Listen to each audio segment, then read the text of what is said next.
परिचितकम्पातीरं पर्वतराजन्यसुकृतसन्नाहं परगुरुकृपया वीक्षे परमशिवोत्सङ्गमङ्गलाभरणम्।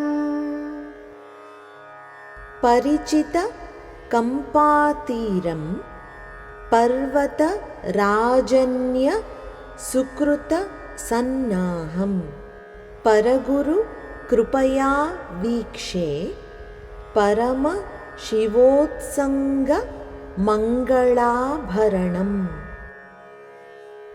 పర్వతరాజైన హిమవంతుని సుకృతముల ఫలితంగా వారి ఇంట జనించి వారికి ఆనందాన్ని పంచి పరమశివుని ఒడిని మంగళకరమైన ఆభరణం వలె అలంకరించి కంపానదీ తీరములో నివసించే అమ్మ కామాక్షీదేవిని పరమగురువైన శివుని యొక్క దయతో నేను దర్శిస్తున్నాను. శ్రీ శివాయ గురవే నమః. ఇప్పుడు మరొక్కసారి శ్లోకాన్ని చదువుకుందాం. పరిచితకంపాతీరం పర్వతరాజన్యసుకృతసన్నాహం परगुरुकृपया वीक्षे परमशिवोत्सङ्गमङ्गलाभरणम्।